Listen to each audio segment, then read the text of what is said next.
सीखने की प्रतिफल। इस वीडियो पाठ को देखने के पश्चात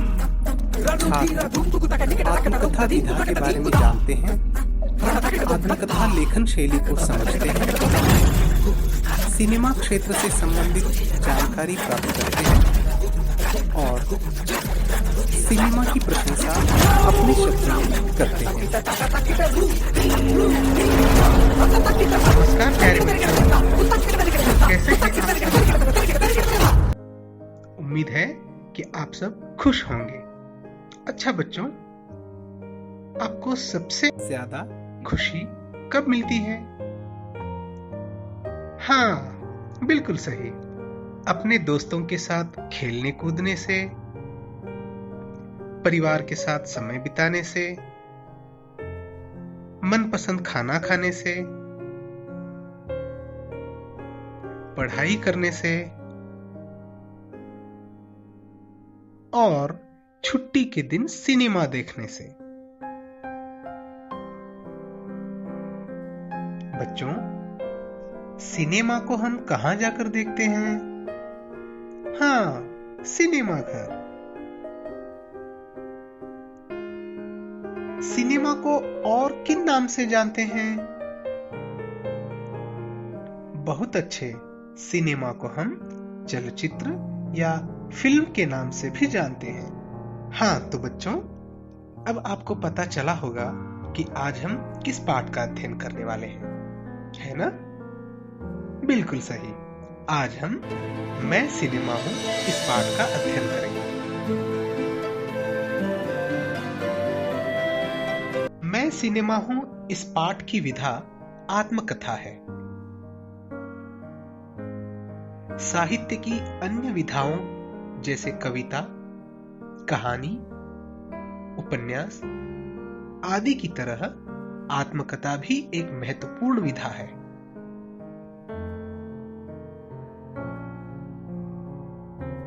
किसी लेखक द्वारा अपने ही जीवन का वर्णन करने वाली कथा को आत्मकथा कहते हैं।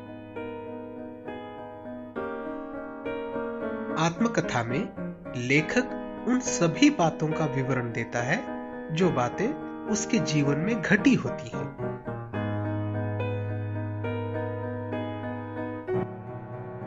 यह सत्य पर आधारित होती है। इसमें कल्पना का स्थान न के बराबर होता है। आत्मकथा लेखन शैली में अधिकतर मैं, मुझे, मेरे आदि शब्दों का प्रयोग किया जाता है। प्यारे छात्रों, गांधी जी की आत्मकथा सत्य के प्रयोग या माय एक्सपेरिमेंट्स विथ ट्रुथ के नाम से प्रसिद्ध है। इसी प्रकार भारत रत्न डॉक्टर एपीजे अब्दुल कलाम की आत्मकथा जो अग्नि की उड़ान या विंग्स ऑफ फायर के नाम से प्रसिद्ध है। अच्छा बच्चों, क्या आपको पता है कि सिनेमा का निर्माण कैसे किया जाता है? क्यों न हम सिनेमा से ही पूछ लें उसके जीवन की कथा को? हाँ तो चलते हैं सिनेमा घर। Roll camera, take 1, action. प्यारे बच्चों, नमस्ते, कैसे हो? मुझे नहीं पहचाना? कोई बात नहीं। प्रोजेक्टर से मैं चलता हूं, पर्दे पर मैं दिखता हूं, मनोरंजन सबका करता हूं, जल्दी बताओ कौन हूं मैं? शाबाश, तुमने सही बताया। मैं सिनेमा हूं। तुम सभी को मुझे देखना अच्छा लगता है ना? मुझे भी तुमसे मुलाकात करना अच्छा लगता है। अरे, क्या हुआ? ओहो, मुलाकात शब्द का अर्थ नहीं पता। बच्चों, मुलाकात का अर्थ है मिलन या भेंट। छुट्टी के समय में मुझे देखने के लिए उत्सुक रहते हो ना? मुझे भी तुम्हें आनंदित करना अच्छा लगता है।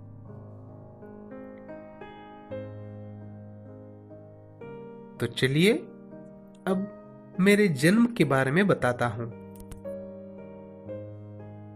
मेरा जन्म विदेश में हुआ, किंतु भारत में मुझे लाने का श्रेय मेरे पितामह दादा साहेब फाल्के को जाता है।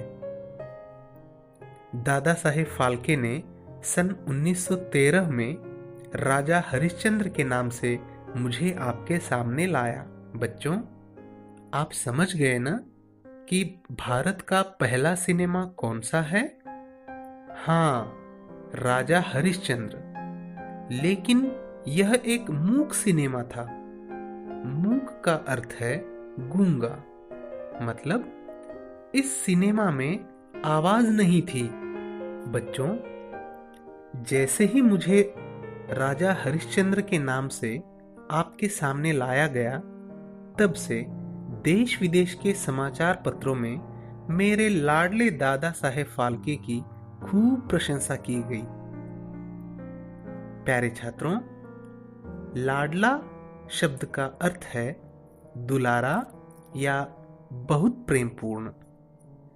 जब उनकी प्रशंसा की गई, तब मेरी खुशी का ठिकाना न रहा। अब क्या हुआ? अच्छा, खुशी का ठिकाना न रहना, इसमें उलझे हो।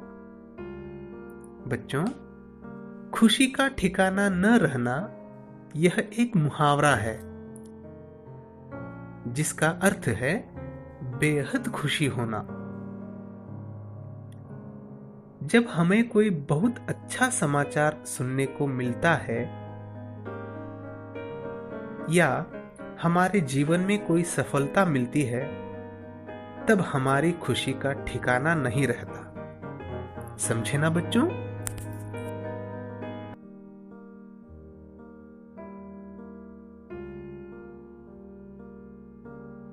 चलिए आगे बढ़ते हैं। प्यारे बच्चों, मेरी कितनी भी प्रशंसा क्यों न करें, किंतु मेरा निर्माता तो मनुष्य ही है। उसी ने मुझे निर्जीव से सजीव बनाया। कभी मैं मूक था तो उसने बोलने की क्षमता भर दी। बच्चों, सन 1931 में पहली बोलती फिल्म बनाई गई, वह है आलम आरा।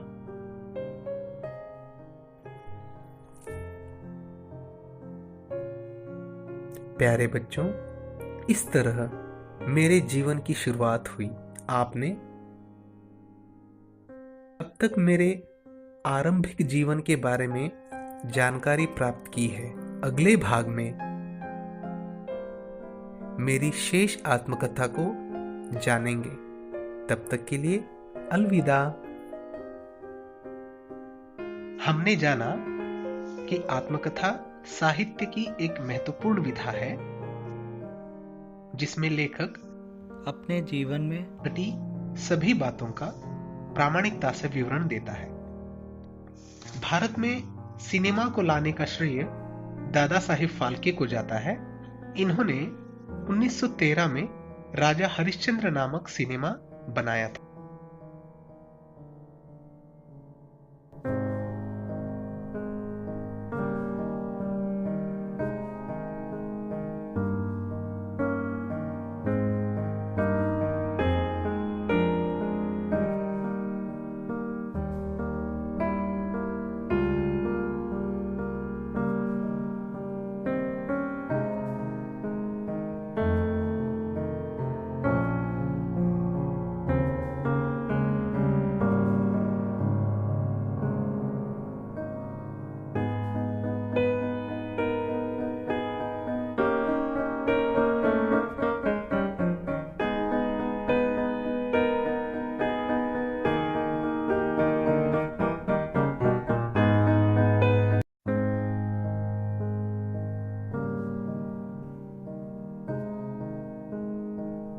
सीखने के प्रतिफल। छात्र इस वीडियो पाठ को देखने के पश्चात नए शब्दों के अर्थ जानते हैं और उनका वाक्य प्रयोग करते हैं। सिनेमा के महत्व को जानते हैं। निर्देशक, निर्माता और कैमरामैन आदि कलाकारों की प्रशंसा अपने शब्दों में करते हैं। पायरेटेड सिनेमा के बारे में ज्ञान अर्जित करते हैं और इसका विरोध करते हैं।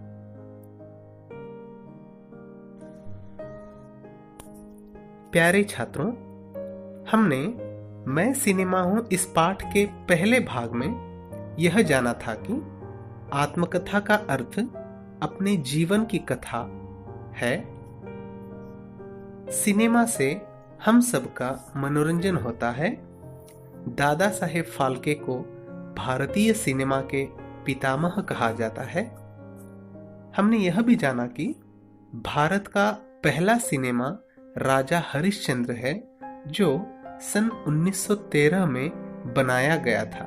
यह एक मूक सिनेमा था।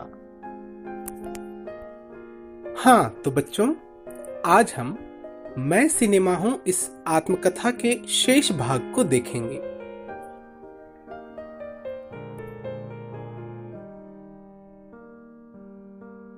प्यारे बच्चों, मैं सिनेमा हूं मेरी आत्मकथा के शेष भाग में आपका स्वागत है। हाँ तो बच्चों, मैं कभी बेरंग था। बेरंग का अर्थ है बिना रंग के।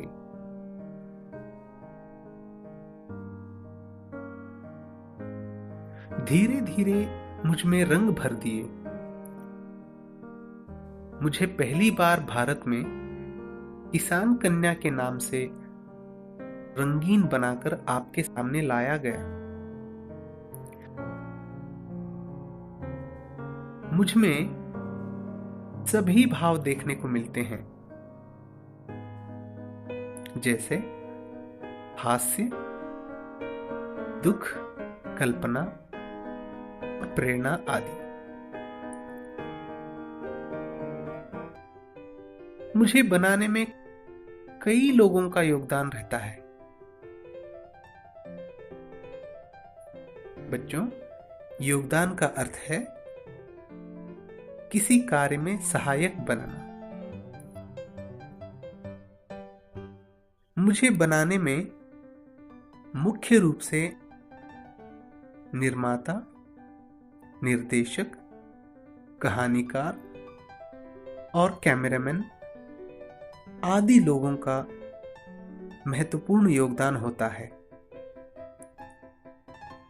तो चलिए पहले हम कहानीकार के बारे में जानेंगे।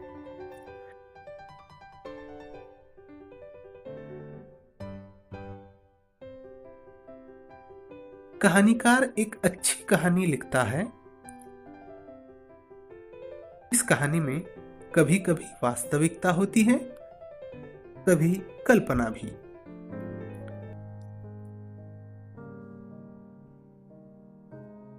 अब देखते हैं निर्माता। निर्माता मुझे बनाने से लेकर सिनेमा घरों तक पहुंचाने वाला महत्वपूर्ण व्यक्ति है।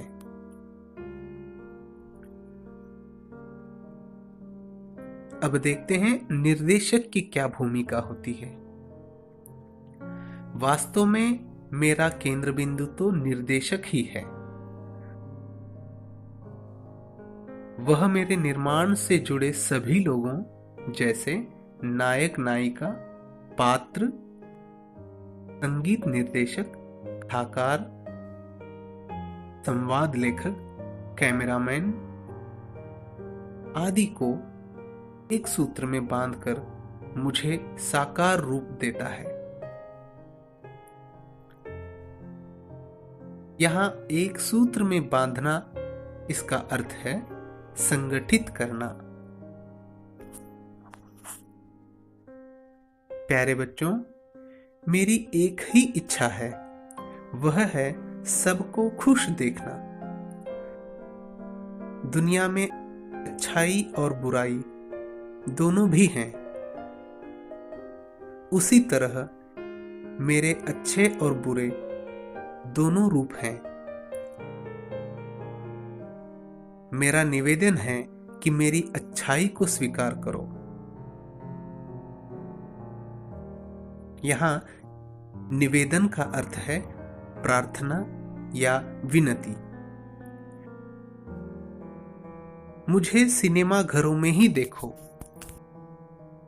क्योंकि मुझे बनाने में हजारों लोगों की मेहनत जुड़ी होती है। मुझसे उनकी जीविका चलती है। लेकिन आजकल कुछ लोग मेरा पायरेटेड रूप दिखा रहे हैं।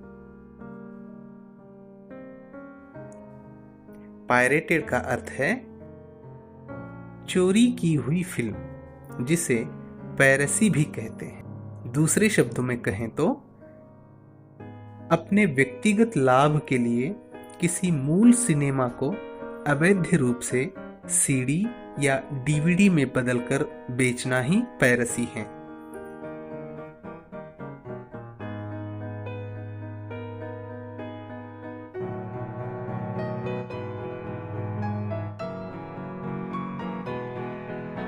अवैध का अर्थ है गैर कानूनी।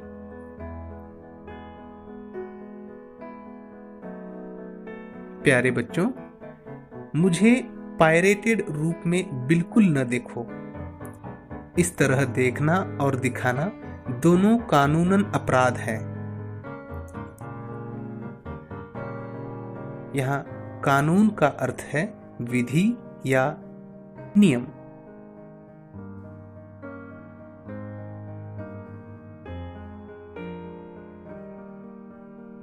इसलिए पायरेसी सीडी न तो खरीदो और न ही बेचो।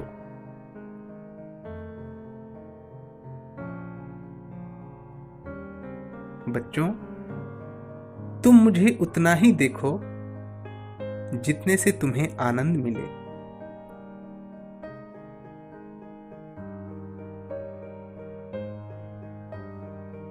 आशा करता हूं कि तुम मेरी बात अवश्य मानोगे।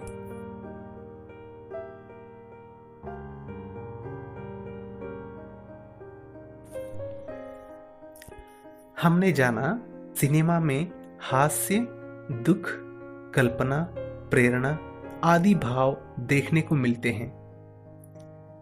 सिनेमा के निर्माण में कहानीकार, निर्माता, निर्देशक, नायक नायिका आदि का बहुत बड़ा योगदान रहता है। पायरेटेड सिनेमा देखना और दिखाना दोनों कानूनन अपराध है।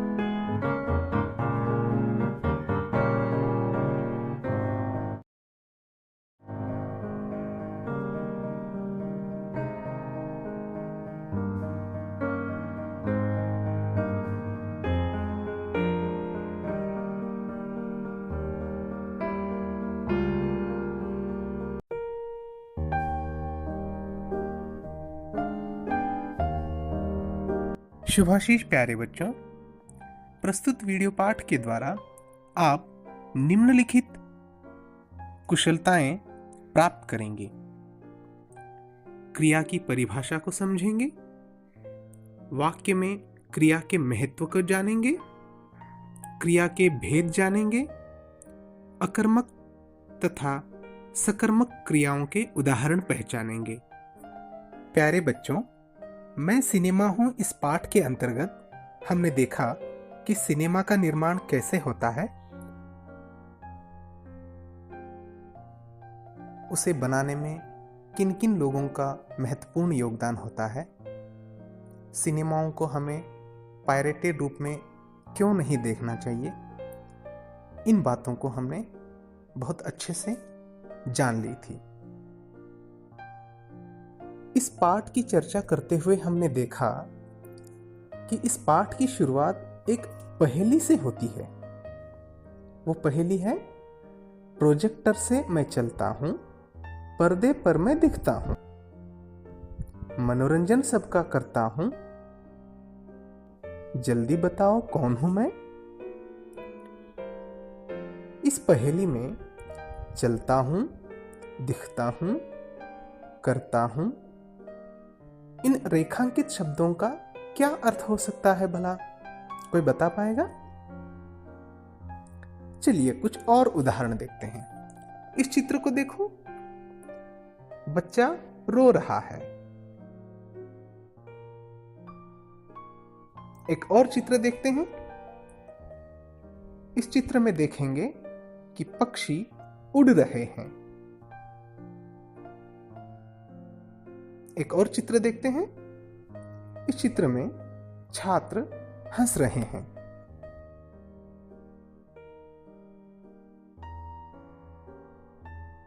पहेली के रेखांकित शब्दों तथा चित्रों को देखकर आपको क्या समझ में आ रहा है? हाँ, बिल्कुल सही।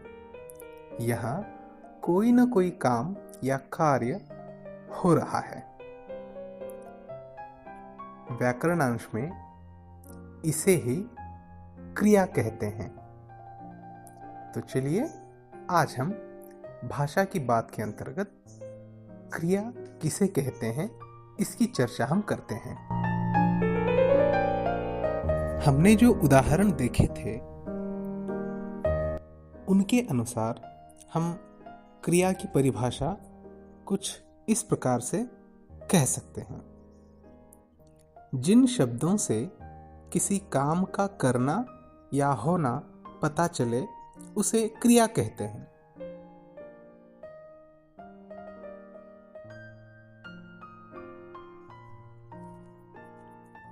क्रिया के दो प्रकार हैं। पहला अकर्मक क्रिया और दूसरा सकर्मक क्रिया। तो चलिए अकर्मक क्रिया किसे कहते हैं उसकी चर्चा हम करते हैं। अकर्मक क्रिया का अर्थ होता है कर्म के बिना।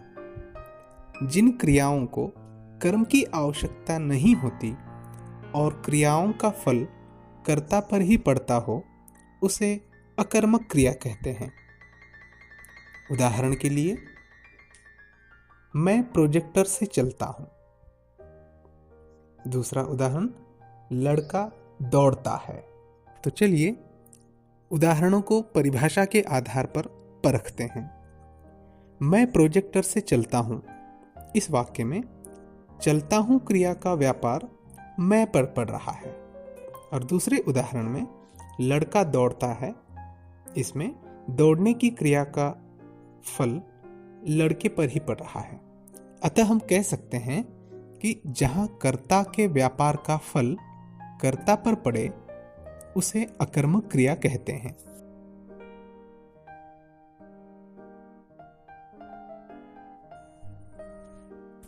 सकर्मक क्रिया। सकर्मक क्रिया का अर्थ होता है कर्म के साथ।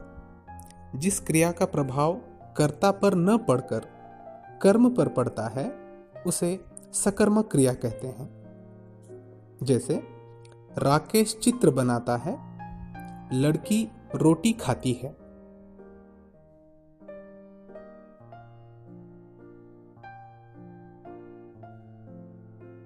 दिए गए उदाहरणों में राकेश चित्र बनाता है। इसमें बनाने के व्यापार का फल कर्म पर यानी चित्र पर पड़ रहा है। लड़की रोटी खाती है।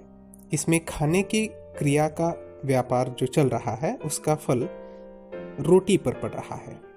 अतः हम कह सकते हैं कि जहां कर्ता के व्यापार का फल कर्म पर पड़े उसे सकर्मक क्रिया कहते हैं। हाँ तो बच्चों, हमने इस पाठ के अंतर्गत देखा कि क्रिया के दो प्रकार होते हैं, अकर्मक क्रिया और सकर्मक क्रिया। अकर्मक क्रिया के अंतर्गत हमने जाना जहां कर्ता के व्यापार का फल कर्ता पर पड़े उसे अकर्मक क्रिया कहते हैं। और सकर्मक क्रिया के अंतर्गत हमने जाना जहां कर्ता के व्यापार का फल कर्म पर पड़े उसे सकर्मक क्रिया कहते हैं। समझ में आया ना आपको क्रिया किसे कहते हैं और उसके कितने प्रकार होते हैं? यहां पर आपको कुछ उदाहरण दिए जाएंगे, उसे पढ़कर आपको यह बताना है कि वे उदाहरण सकर्मक क्रिया के हैं या अकर्मक क्रिया के। रमेश दौड़ता है।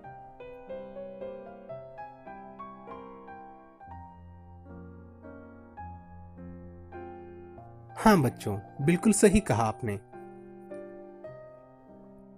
पक्षी उड़ रहे हैं। हाँ बच्चों, बिल्कुल सही कहा आपने। अमर गाड़ी चलाता है। हाँ बच्चों, बिल्कुल सही कहा आपने। सरिता हंसती है।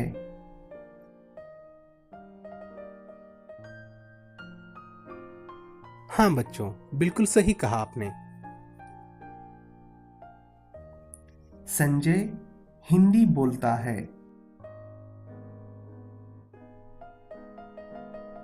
हाँ बच्चों, बिल्कुल सही कहा आपने।